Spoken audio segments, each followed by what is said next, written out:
All right, so how's everybody doing? Welcome to another episode of Here's the Thing at the End of the Day. It's Hank and Ricky. And Ricky, what are we going to be talking about in this? Okay, so a lot just happened over the past couple days, so there's a lot to talk about. First thing we're going to be discussing is what happened last night. No, not the 40-0 blank, but more about the hit to Joe Flacco that gave him a pretty nasty concussion, and then also like suing another Dolphins player and what they've been doing. Then we're going to talk about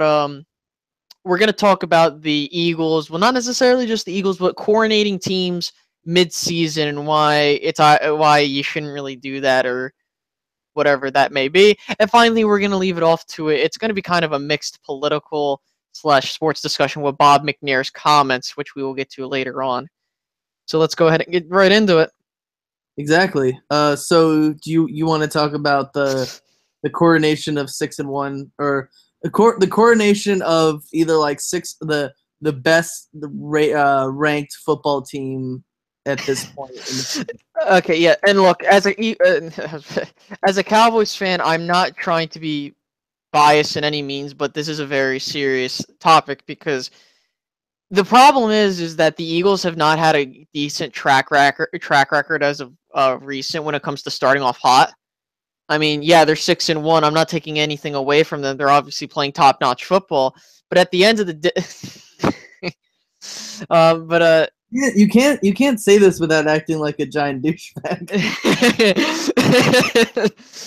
no, Like, but yeah, I am cautiously optimistic. I'm wanting to go at this one day at a time, one game at a time. I treat all these teams as if they're any other team. But it's like there are a lot of people who are already like coronating Carson Wentz as being like the MVP, and I don't even want him to win MVP. I'd rather be hoisting a Lombardi than him winning same. MVP, because MVP is like it's kind of a cursed award ever since Kurt Warner won it back in Mm, 1999. So yeah.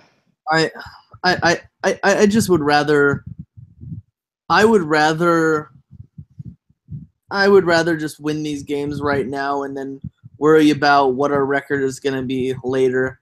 And I do understand Yeah. that there's a good possibility that this team could collapse. I mean,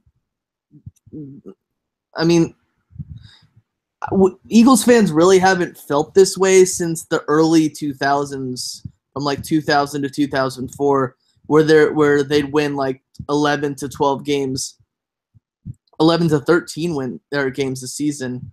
So, I'm on for the ride, but I wouldn't be surprised if there was a collapse at some point.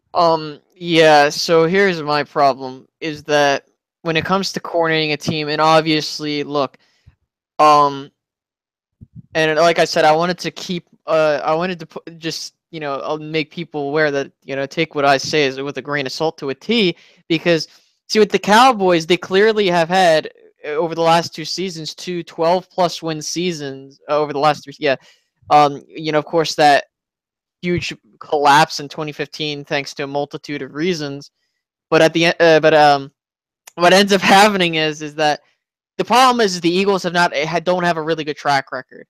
I mean, the only good blip on the radar was probably when Chimp Kelly took a 3-5 squad and turned them into a 10-16 with Nick Foles, Yeah. and I mean, that was the only good blip because it was like, oh, you could see a trend because they went to the playoffs.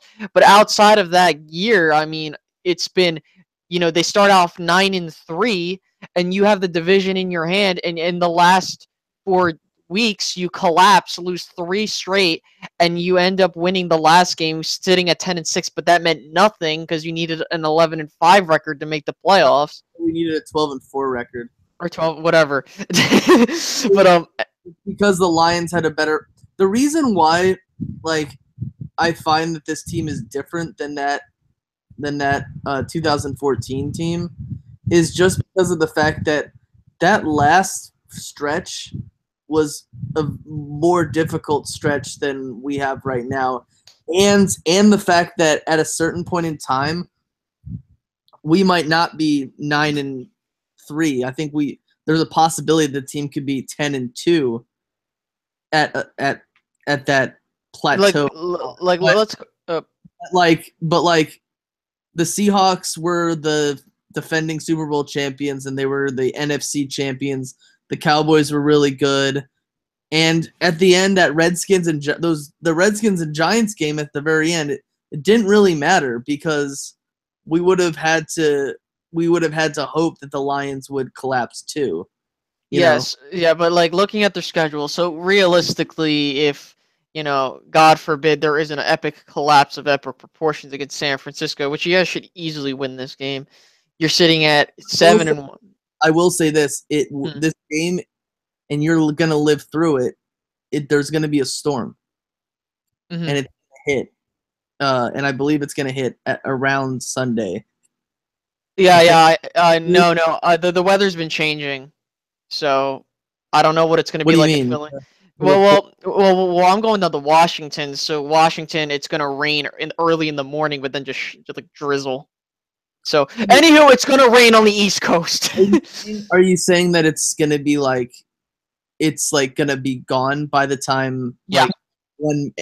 Okay, so you're saying that the field is just gonna be slosh, and they're gonna be trying to protect the field? Yeah. I don't know what they're gonna do, man, because the weather keeps changing. Like before, it looked like it was torrential downpour. Now it's looking like downpour, like early night into 12, and then it's just at the end. But I want to get back to the schedule with the Eagles. So realistically, because they have 2 games at home. So let's say they end up doing phenomenally well at home, and they're sitting at 9-1, right? Yeah. Then they go to Dallas. Let's say they split with Dallas. That's the assumption. So now you're sitting at 9-2. You got Chicago home. That should bring you to 10-2. This is what's going to make or break the Eagles season. A 3-game road stretch. Yeah. Going to Seattle. That's a tough one. We're not. Here's the thing. We're not winning that game.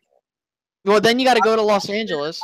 I said at the beginning of the season, I know that when we made the podcast in week 2, I said there's no way we're winning in Kansas City, and I knew in my mind that we still have a chance, but I was like, there's no way we're gonna win. There is no way we're gonna win against Seattle in Seattle because that those referees are just going to be that they're going to be licking Pete Carroll's dong in the locker room at the end of the day. But anywho, then you have to go to Los Angeles, which, and a lot of people, this is the game, and again, not trying to hate, being serious, Jordan Hicks could play a huge role because Jordan Hicks, linebackers make or break your defense. Yeah, corners as well, and I understand that, but linebackers are the heart and soul of a defense because they are mainly responsible for stopping the run. I mean, that's why linebackers have more tackles than defensive linemen. But, I mean, that's a tough game, too, because you're going up against a tough offense. Granted, we don't know what the Rams are going to look like at that point. For all you know, they could end up looking horrible or looking like world beaters. For all we know, they could collapse like the Eagles might, And then you go on the road to New York, which New York can play spoiler, but I doubt it. But at the end of the day, yeah, I'm going to keep using freaking phrase. I think at that point in time, the Giants. I mean, you never know, but at that point in time, I think the Giants could be, depending on what's going on, they could be. Eli could be out of the lineup. They could be playing what's his face, just to see if he's the right guy. Yeah, but anywho, so just. And I know there's a certain someone that keeps talking, not you, Hank, but obviously there's a certain very famous person that keeps talking bad about the Eagles, trying to do that reverse psychology crap, which it doesn't work. Are you talking? Does his name rhyme with Jip Jalis? Well, no, not just him. Does his name rhyme with Eat My Pee? Yeah. Are you serious? I haven't watched his video. He's been talking crap about us? Yeah, he said you guys are gonna lose to San Francisco. It's a trap game. Like literally every week he says you guys are gonna lose, but then the next week he says, "Oh, birds all day," and then he talked about, and then he did his week pick. You know, see, listen, children. I know I'm not 20 yet, but listen, children. To be famous, to be famous on YouTube, take a very unpopular stance and just over glorify it, and everyone hates you, and then everyone will watch your video. Not playing.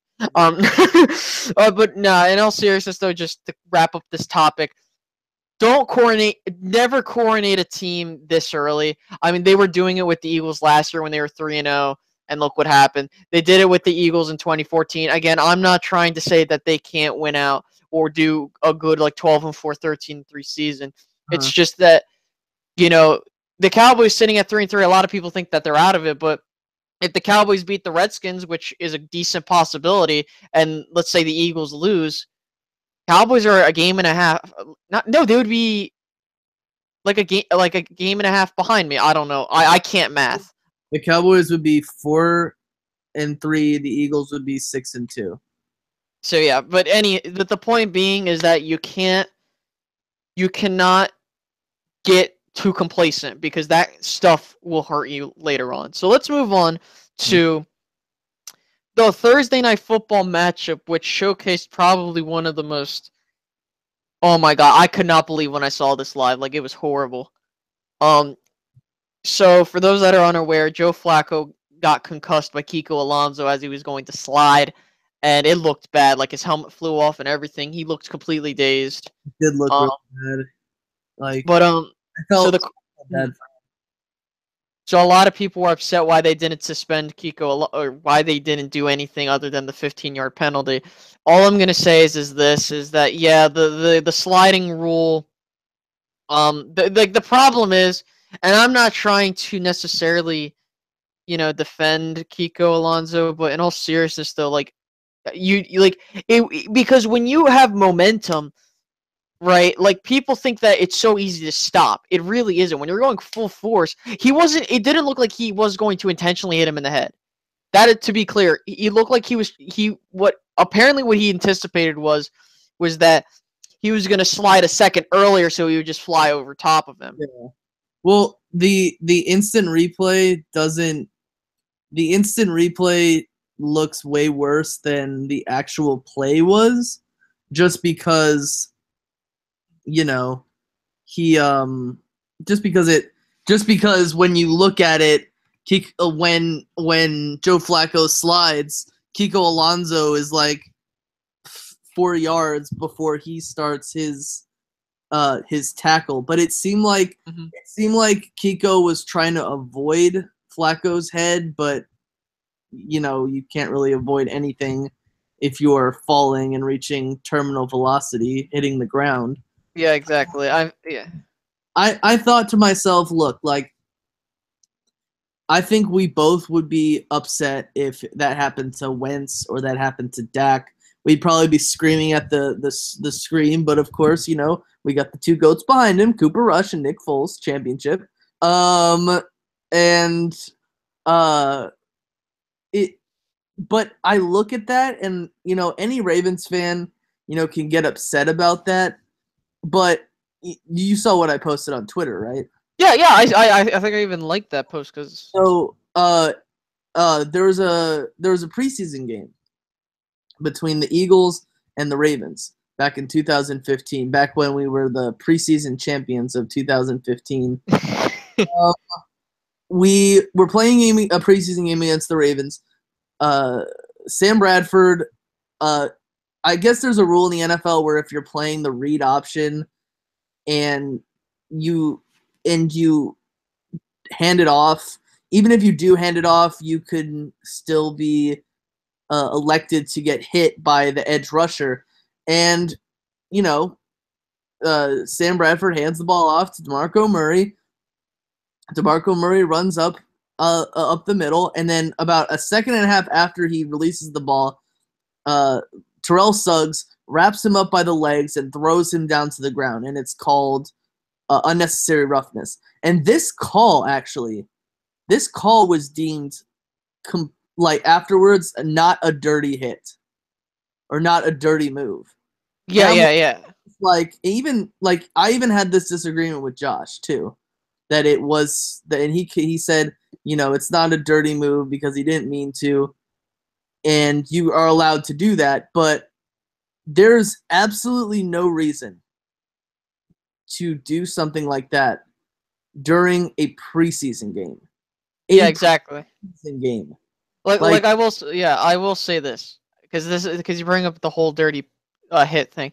I think what I don't understand is like um you know what's his face like when Vontaze Aaron Burfict. Rodgers, when no, when Aaron Rodgers got hurt, a lot of people say, "Oh, it's a dirty hit." But then this is what's funny, and I don't want to I don't want to bring up bias, but when Tony Romo got thrown into the ground by Jordan Hicks, people were like, "Oh, that's a perfectly clean hit."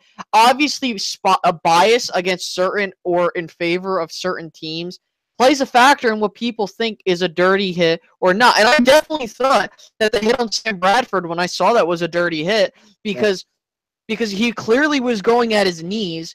And it wasn't like, see, and with Kiko Alonso's situation, like you could tell, like his momentum carried him into Flacco's helmet. It wasn't like he intentionally wanted to hit him there. And wrapping up by the legs, especially a quarterback in the pocket, that's like an illegal play. That's like the Yeah. Tom Brady rule. The only thing with wasn't that a sack, a sack fumble? The one And Joe Flacco. no no, because wasn't he like, okay, I get what you mean. I Yeah, thought yeah. I was confused by which one you. no, I was no, because like it was no the Tony Romo one where he Oh, yeah, yeah. It was a sack fumble recovery by Philly. like, yeah, I wouldn't have considered. I would consider like the throwing down part to be bad. Oh no, no, no, no, no. I'm not saying it wasn't a it was a dirty hit. You know what I mean? Yeah, But I think I it was just an unfortunate. Dirty hits are like subjective. It's like penalties. Like you could come away with the same kind of thing going on, and like you'd be pissed off at it either way. Like that's usually Hmm. how I am. But let's move on to Ndamukong Suh. Hey, okay. So Adama Sue, for those that are unaware of what happened in this situation, the backup quarterback Ryan Mallett for the Ravens. I don't know what led to the altercation, but all I remember seeing was Sue choking Ryan Mallett, and then there was another situation where a Dolphins player poked I think a Ravens offensive lineman in the eye. Hmm. But more specifically on Sue. I don't know what's with this Miami. I think it was just frustration. Yeah, And I just think that when you look at this team, clearly the offensive line is the reason why this team is not doing good offensively. I mean, like Jay Ajayi is a solid running back when you give him good run. When you give him a solid running lane, he could take off. Like you have Larmy Tunsil, huh. who's the only decent lineman on that line, and everyone else sucks.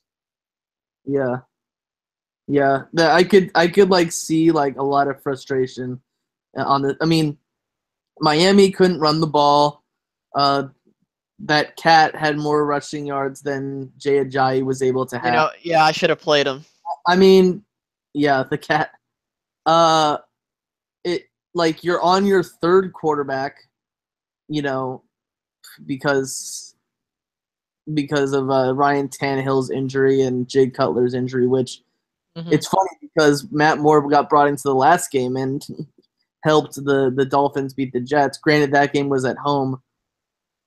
I also Yeah. think that this was a situation where Miami was now Miami was riding that come from behind victory, and usually when that happens, usually when you come from behind like that, it takes a lot of like it kind of takes a lot of emotion out of you, and you know there's the possibility that you can get um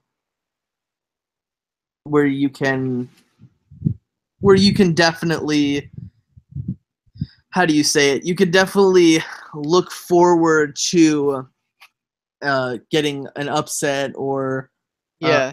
the momentum. I mean, you remember the Miracle at the Meadowlands Part 3, or Oh yeah. that game, and then the Eagles went on to lose to Joe Webb. That's probably, honest to God, he is probably the worst quarterback the Eagles have ever lost to.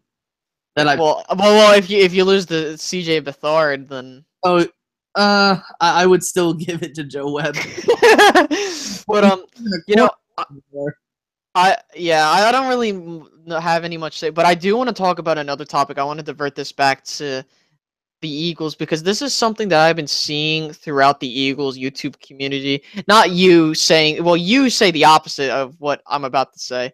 And I should have brought this up earlier, but the idea of renting players, like there's been a lot of Eagles fans, good, you got EDP, Philly 500, some other people saying we need to trade for Joe Staley, and a lot of people don't realize is that renting a player or trading a player mid-season, especially a player that's older, is never really a good thing. I mean, When go ahead. When DJ was talking about the Eagles need to get Joe Staley, that was really my reaction. Now I'm not saying because I might consider myself to be like an adept person when it comes to analyzing the game, but there are a lot of things that I don't know or I don't understand about the game, and obviously I try to learn every so often as like a student of the game. What I've seen, it's not a good thing to rent players like that because you don't even know if he fits the system. You don't even know if he can gel with the team. And here's the thing, Vaitai, Big V, he's the best player out there, but he's solid. Has experience on the line. At least he has experience with Jeff Stoutland at the position, and at least he was a guy last year who did not start out well, but who gained momentum as the season went on when he was playing right tackle at Lane Johnson's position. And you saw what happened to the Dallas Cowboys when they traded for Roy Williams. Oh yeah, dude. Everyone dumb pick. That was a dumb move. Wait, here, let me explain because and this is also something that people don't realize, and I brought this up in the previous podcast, that draft capital is one of the most key currencies in the entire NFL, because you could argue, well, players are the best currency to get all this other stuff. No, because here's why. Even if you trade away players, if you trade away players, you could still get possibly better players in the draft. But if you trade away draft picks, those draft picks could end up turning into solid players. But say, for example, like I believe the Cowboys, I think it was the 2008 or I don't know, I don't remember the draft. I think it was the 2009 draft. Horrible draft. Like we didn't have a first or second round pick. We had a third round pick, and that draft class and you could see that ended up showing in 2011. Was it 2010? 2010. Yeah, 2010 when we went 6-10 and we started out 1-7. Yeah, you could tell because you drafted a kicker and that quarter Sam McGee. Stephen McGee. My bad. Sam McGee is a character from Tennessee who what is it? He died in the snow somehow. The day I cremated Sam McGee. That's my dad's favorite poem. But let me. I guess I should.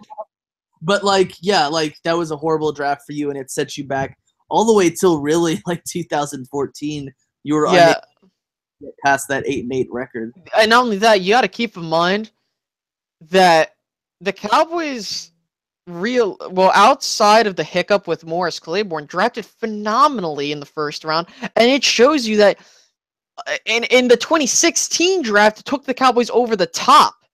I mean, that goes to show you that the Cowboys are a team that draft very well. Well, thanks to Will McClay. And another saying from Jimmy Johnson, former Cowboys head coach, it doesn't matter the frequency of the picks or how many picks you have. It's what you do with those picks. Exactly. like, and I understand like New England didn't have a first or second round pick, but they managed to pick up some decent pieces.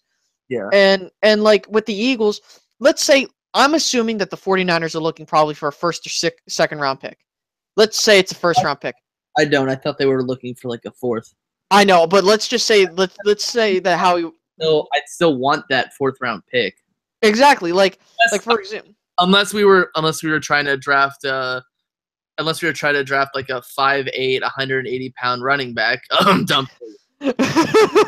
No, but like for example, like let's use Jordan Lewis for example. Like if the Cowboys didn't have a third round pick, and like I think we wanted to trade we wanted to get DeMarco Murray back for like a third round pick. That third round pick turned into Jordan Lewis. Yeah. Like, and Jordan Lewis has been arguably the best cornerback the Cowboys have had this season. And so, you know, that goes to show you that just because it looks like a tempting offer, you shouldn't. This isn't the MLB. In MLB, completely different. I'm having a completely different conversation with you. But with that being said, I want to move on to Sue. Hmm? What? Back to Ndamukong Suh. No, we were moving on. I wanted to get to the final part. Oh, okay. The meat and potatoes of this video, that being Bob McNair's comments at the owners' meeting. Yeah. Do you want to go over that? Yeah, he done goofed. You done goofed, Bobby. You done goofed. So I guess just to do a brief synopsis, I believe it was at a meeting in which the players and the owners were discussing the whole anthem protest, and you know what can we do to resolve it. Then he makes a comment of, well, we can't let the inmates run the prison, something around those lines. Now, I understand that is a legitimate phrase. Like, I understand the phrase he's trying. I get it, but the way I don't think he should have used that phrase. No. In that case, because a lot of people took it as if it was a racist or derogatory term. Which, by the way, I personally don't think that was. We're not SJWs here at Two Birds. Yeah. like in all honesty, like, do I think like I get what he's trying to say. Don't get me wrong. Like, I understand. Like, he's trying to say is like we don't want to look like we're unstable. We want to look like we're a stable organization that's capable of resolving the issues, and it's not like there's chaos running rampant. I get what he was trying to say, but I'm like, I don't think you should have used those words. Now, don't get me wrong, and this is talking about the whole idea, and unfortunately, that's a reason why these players kneel. Is they think, and there are legitimate reasons why they do. And this could be one, this is one of them. Like, the idea that the owners treat them like a certain. Yeah, I mean, they basically own them. That's why they're called owners. Yeah. But it's one of those situations where you're just looking at it, and I discuss, like, my students brought it up, and I had read about it, and Kelly had texted me earlier in the day. She was like, "What an idiot." And I'm like, thinking about it, I'm thinking probably the reason why they got pissed off about this, and actually DeAndre Hopkins wanted to walk out, but it was like the coaches that got like the Texans players to not walk out on Houston Texans on like this really good season they're having. They're a very, very good 3-3. Yeah, like they're still solid. Yeah, I mean they could still no pun intended, Aaron Rodgers run the tables. But you look at the majority of the people, or a good number of people in the prison population, is black, right? Yeah, it's an unfortunate reality. And then you look at the majority of the probably like I'd say 80 something percent in the NFL, maybe a little bit less than that is black. Look, so I want to just say this. You can look at like, yeah.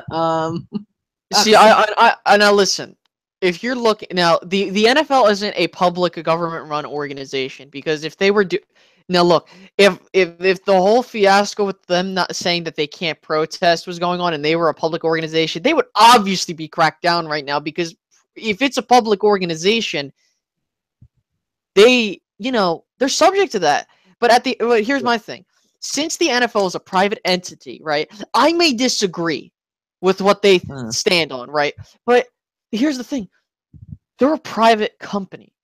They can do what they wish so long as it's not immediately shutting down their right to free speech.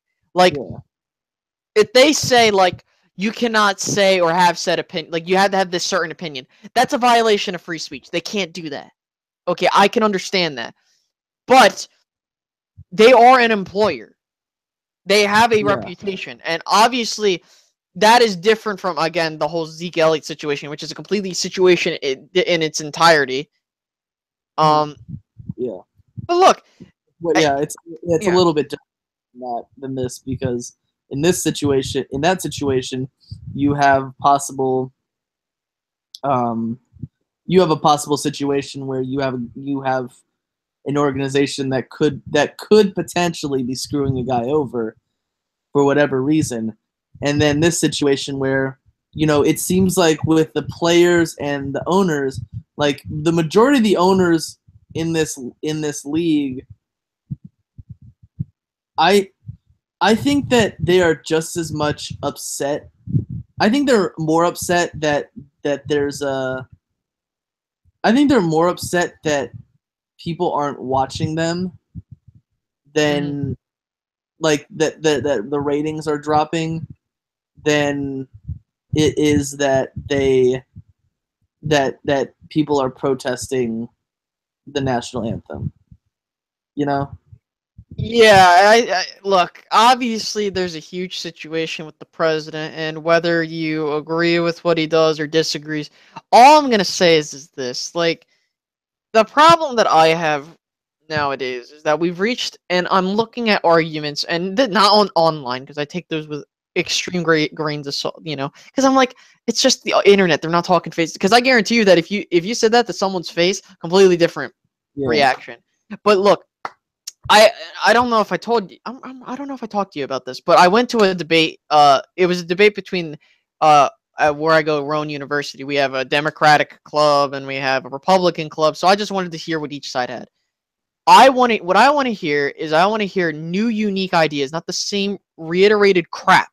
Like, for example, abortion. Again, I'm not saying which one's right or wrong. I'm just saying that this is what they said. One side says it's immoral, shouldn't be illegal. One says it's a woman's choice. Believe that babies should be aborted, then trigger me timbers, Captain. But look, unfortunately, and this is what sucks about learning government, and this is why I argue that being a political scientist or in being involved in politics is the hardest thing you can learn. And I'm not trying to say that because I am studying political science. It's true. Like, in algebra or math, people argue that's harder, or physics, but you at least have constant variables that you can work off of. Yeah. In political science and philosophy and psychology, every single person operates differently. Yeah, there might be trends, but every individual person has their own individual personality that they operate off of. So a lot of people don't understand the intricacy of trying to dissect a person. Not that kind of way, not literally, but like, mentally speaking, like, how is this person operating? Why do they have these certain points of view? What's their environment like? And clearly that is something that's an issue today, is the fact that we as Americans have either operate off of one of two things. Reason, or emotion. Yeah. And that's the problem. Like, I'm more in the reason category, but now emotion, just because I say these two doesn't mean they're both, one's left and one's right. No, this goes for any side or any ideology. Yeah. You have those that have reason and they're like, well, I think that abortion should be legal, but I don't support public funding. That's a completely fine and honest, that's an honest opinion. But if you say abortion should be illegal because I believe it's wrong and immoral, that I have a problem with, because you're going off of a fundamental emotional belief, which can cloud your judgment when you look at the entirety of the situation. So I guess that's my whole spiel on, like, why I think people are the way they are nowadays. Yeah, yeah. It's definitely legitimate, and it's something that, we as people need to think about, and definitely have a discussion, like discussions about, because I think it's important, and I think that everyone's voice needs to be heard.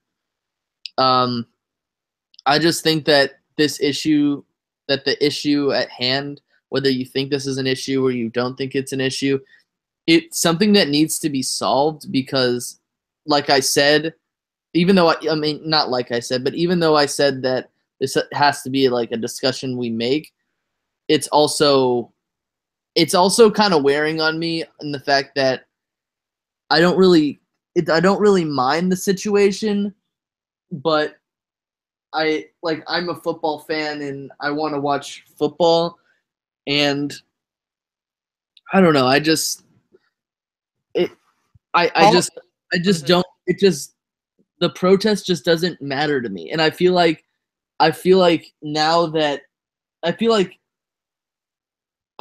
the complacency about it is just as like mundane as the protest itself. Yeah, like my thing is that and this is the problem. You have people and this is what sucks, because this is what's even happening nowadays. Like, you have people abandoning their own because the idea of left is bad and right is good, or right is bad and left is good. People are abandoning their own personal beliefs to just try and just outright disagree with the other side. Like, for example, like, you have people trying to say, like, oh, these neo-Nazis are bad, they shouldn't be protesting, but then you have people saying, oh no, not all of them are bad. Hold up, wait a minute. So you're telling me that you are trying to defend people inciting hate speech, and this can go on the left too. Like, you can have people that believe that I don't know, like, you can have people like ethnic minorities saying that all white people are bad and should be eliminated. Yeah. And you have people defending them. It's like, that's an issue that I have when people give up their own personal beliefs to defend a side regardless. Like, oh, I think that, I don't know, like, It kind of what's her name? Lena Dunham. yes. There are a lot of people on the left who love her, and I'll say this: like, her career in acting aside, I think she's kind of fun, because Kelly and I have seen some episodes of her old show, Girls, because I've turned full-fledged Metro. That was my viewing of the Keeping Up with the Kardashians and Teen Mom, but I don't really respect her as a person at all, and so a lot of the things that she says is just. I don't want to get started on the whole subculture we've established. That's like an example of a situation where you're like, I don't really respect this person, even though she is probably closer to my way of thinking. Like, I want to kind of stay on the topic of like over glorifying. I don't know, at this point we're just having rambling political, but it's important. Like, you have people in today, like, you have people like the Kardashians, which I hate them. Yeah. Because they got famous for absolutely no reason. And like the whole Pepsi commercial fiasco where like, and this is what I said, like, I don't think I had Facebook, I don't remember. But at the time. But anyhow, basically what I was telling people was like, yes, because where she was born, she technically is a part of our generation. Those born in the 90s, but I cannot accept her as one in the 90s, or one of us, because she is an economic elite that does nothing to help everyday people progress other than just get money for doing absolutely nothing. And here's another example, LeVar Ball. Now people are gonna come and be like, oh, you're just a hater. No, the reason why I don't like LeVar Ball is because he rides his kids to success, rather than try to build his own. People can argue, well, he built a multi-million-dollar brand because of his sons. The problem I have is he rode his son to fame, which I don't think any parent would do. I don't exactly think I don't exactly agree with you in the sense, like, I'm not saying he can't do it. talk about a LeVar Ball.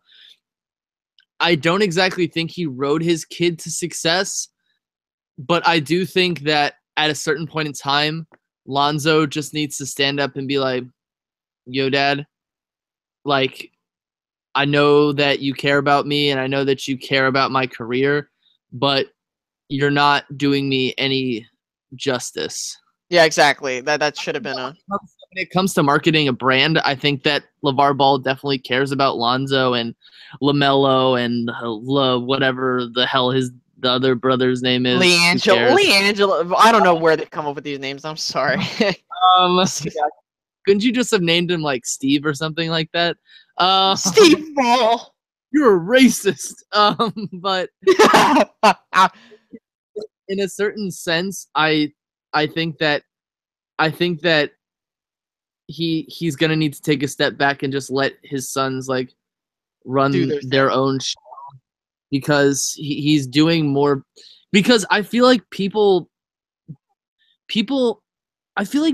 don't like Lonzo Ball because of his dad. Like, they want him to fail because his dad is such a raging ass. And I feel that no, and I want to be very clear. Like, I know I joke around saying that Lonzo's going to be a bust, but in all seriousness, I want everybody to succeed. I feel bad for Lonzo because his father is putting him in a spotlight that he doesn't want to be in. I don't know what his father's... That's the problem I have, is that his father is trying to build this fame for Lonzo, which he doesn't want to have. Well, obviously he wants to be good and be, you know, one of the best, but he doesn't want that kind of spotlight on him.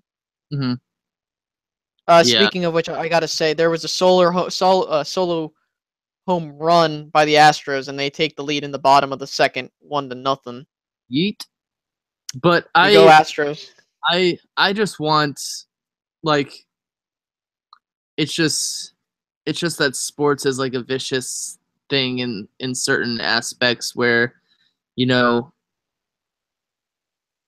do I think that, do I really want 100% for these protests to stop? Like, here's the thing. I wish these protests could stop. I wish we could live in a place where, you know, everyone felt like they were accepted, but unfortunately we're probably not going to live in that world for a long time.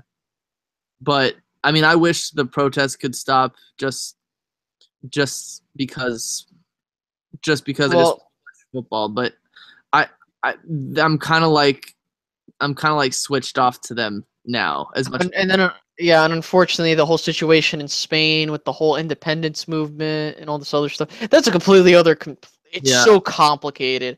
I do think, going back to the original topic, I do think that Bob McNair, you had your hand just caught in that cookie jar and you messed up.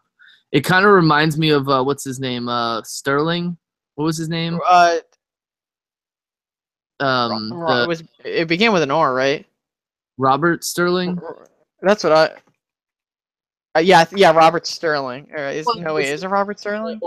Or like a Don Imus thing where he called the Rutgers the women's basketball team nappy-headed hose.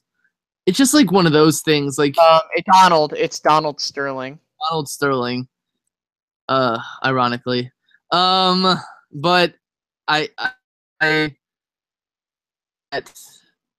I mean, obviously, I think that people should have freedom of speech, but like, you have to be aware of your audience, and if your audience are mostly African American males who play a sport for you and you pay them to play that sport, and you basically kind of like metaphorically refer to them as prison inmates, it doesn't help your case. Yeah, I just think it was the wrong placement of word. Like like I said, and when I brought it up, I understand the saying. Like I've heard that saying before, not in Yes. this situation. Like I've like like um when it comes to like certain, like when you're talking about like I don't know, some random topic, just like somebody can bring up like, oh, like that's like we just don't want prisoners running the asylum or something, or Yeah. or inmates running the asylum, like something like, you know what I mean? Like, and that's the thing. Like, I just think again, wrong choice of words, especially in the time we are in now. They could have And used something like, we don't want the students to run the classroom, you know? yeah, like that would have been a perfect one. Or he could have just said like, we just don't want instability. Yeah. But Even yeah, I mean, then, even then, like, you still, even then, you still look kind of bad because you're basically like, uh, what our players are doing is unstable and not the fact that all these other issues, no, you I know? got you. Um, Do you think that just well, about wraps it up? do you want to just give like a short synopsis on your expectations for your team? Like maybe like Sure. minutes or so on, how you feel this game is going to go? Yeah, so for those that don't know, I am actually going to the Dallas Cowboys Washington Redskins game. I'll make sure to take pictures. If you don't know the famous Cowboys blogger, YouTuber Mark Holmes, I will be going to his tailgate with my mom. So that's gonna be fun. Make sure to take plenty of pictures. Anywho, so going down there, and also Scooter Magruder might be down there too. Um, so when looking at this game, obviously the Cowboys have a huge chance to showcase how good the defense actually is. Because I know people are still kind of skeptical, Mhm. but like when you have 4 out of your 5 starting offensive linemen out, for the Redskins, you clearly there's going to be issues there. Now, I'm not trying to say for certain the Cowboys defense is going to get like, oh, I'm not going to say DeMarcus Lawrence is going to get like 5 sacks, but like you think that and not only that, it's supposed to rain like all night and in towards game day. So Mhm. of course that's going to bode well for the Cowboys because they can ground and pound football, Yeah. which they legitimately decimated the 49ers doing that with Ezekiel Elliott. Mhm. So I think that if you look at what the Cowboys are capable of doing, I mean, their offense since week 4 has been number 1 in the league in terms of offensive yards, like averaging almost 450 yards a game. And I'm not trying to pull that statistic to be like, oh, see, the Cowboys have the best offense. No, but that's a serious statistic because it's showing that the Cowboys offense is now firing and that Mhm. offensive line is now looking solid. I mean, like Lyle Collins looked really good. Like they didn't allow a single sack last game. Yeah. And a lot of That people would was say, and a lot of people don't understand, like the 49ers defensive line is really, really, really solid. Like I'm not trying to also like make it seem like, oh, the Cowboys just, no, but like when you look at it, Jonathan Cooper looks pretty solid in his new role with the Dallas Cowboys. I think that the Cowboys have now developed some form of cohesion. They re-signed Lyle Collins. You're probably going to have to re-sign Jonathan Cooper, which shouldn't be hard, and re-sign Zach Martin, and therefore you have a solid line for years to come. Now, yeah. yeah, I just think that, and I think I said the Cowboys were going to win by 7 or 10, but that's mainly because if you look at what the Cowboys are doing, they're solid on offense. If Sean Lee stays healthy and the defense does their part, they'll win. Plain and simple. Yeah. So, yeah, let's go turn over to the Eagles, who should mollywop these 49ers. I even picked the Cowboys to win this game. I mean, obviously, every week you're with the best record, you're always looking at that team that's going to upset you, and And I kind of the eyes start getting on you. I kind of fear every team that we play.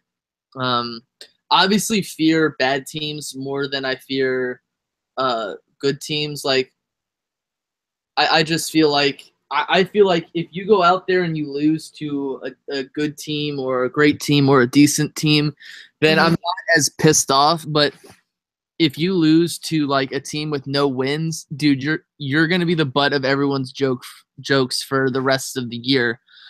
Even if you finish well.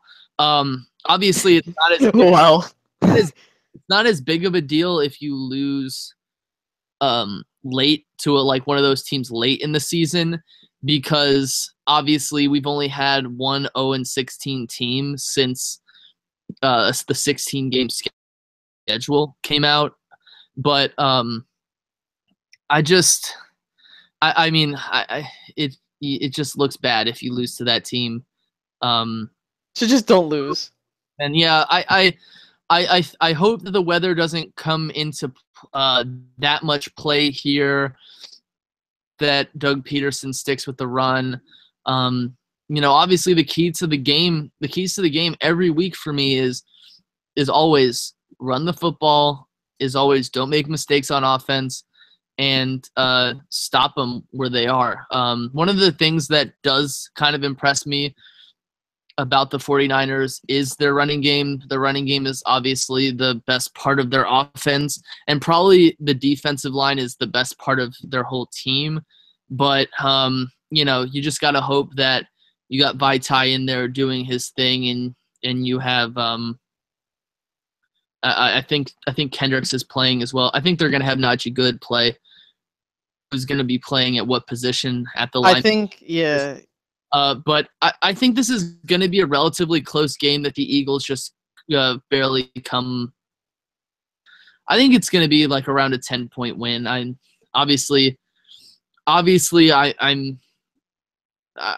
making it sound like something worse than it actually probably is. But I'm the kind of person who would rather think the worst and get the best in the end. Yeah, like. But I mean, I think as long as the Eagles don't lose like a Lane Johnson, for example, which at this point in the season, if they lost Lane Johnson, that'd be bad. That would be a kill blow probably. And I'm not trying to immediately put the nail in the coffin for the Eagles, but it's like, and I also brought this up, I believe in the previous podcast, Carson Wentz, when he's pressured, is not as good as he is when he has a clean pocket. Well, obviously you could say that about any quarterback, but besides Nick. Yeah, besides Nick Foles. But I mean, but when you look at what Carson Wentz, like the shots he's been taking and like the way he wants to always play Houdini, that's a curse and a blessing. We had to experience that with Tony Romo, and Tony Romo ended up getting his body slowly taken out over time. And I'm not trying to say that is going to happen to Wentz. I hope it doesn't happen. But yeah, it's just one of those things that you had to keep in mind. Like the more he scrambles and the more he puts his mindset to doing that, more possibility there is for an injury. Yeah, exactly. Yeah. So. I hope that we're able to get things done. I'm hoping that we can stop them from even doing anything. One of the things you always fear, it's a 10-point. The Eagles are 10+ point favorites in this game, and I think the last time we were 10+ favorites against a team like this, or one of the last times, is obviously that Joe Webb game. But the only difference between Joe Webb, the GOAT. Yeah, I think that's the only time we've ever really lost to one of those kinds of rookies at home. Obviously, we lost to RG3 at home. I will say this because you should know this. We lost to a third-string quarterback in Colt McCoy in Dallas. Everyone thought that, and Dallas was the prohibited favorite to beat that Washington team, which I think they were like 1-6 at that point. Yeah. And guess what? We ended up losing that game. So yeah. I will say this: anything is possible. At the same time, this is like Colt McCoy, who was like a 4-year starter versus that talk about that quarterback. We're not supposed to provide context. I definitely respect Colt McCoy now. Even then, I respected Colt McCoy over over CJ Beathard, but I could be wrong. The one thing that I don't like about CJ Beathard's game is that there were clear chances for him to back up, to take like a 5-7 step drop, but he just stood in there and just got mauled. It's like his offensive line got completely run into the backfield and he had no awareness of this. Like this happened to him at least 2 or 3 times in the game, and twice it led to fumbles, sack fumbles. I will But say that. Yeah. Like, I mean, and I'm sorry to cut you off, but this is a good point. Like, Washington beat this team by 2 points, and arguably the 49ers should have won this game. Should have won that game, if not for Pierre Garcon's idiocy. Then you have the Cowboys that blow them out of the water. yeah, So who knows what happens with the Eagles? Clearly, if the Eagles are for real and they can be that team, they should be able to blow this team out no problem. But anything's possible. yeah, I just don't. This was the one team looking at it. This was the one team I didn't want to lose to. I mean, I was even looking at the Giants and Chargers game as like, okay, if we lose to these two teams, at least they're tough teams. Which the Chargers have shown that they're a 3-4 team. But What? Yeah. otherwise, that's all I have to say. And Yeah, I'm all good. Ready? What's that? do you have any last words for this one? Yeah, just everyone enjoy Sunday. Don't die. I mean, that's all I can say. Don't get rained on.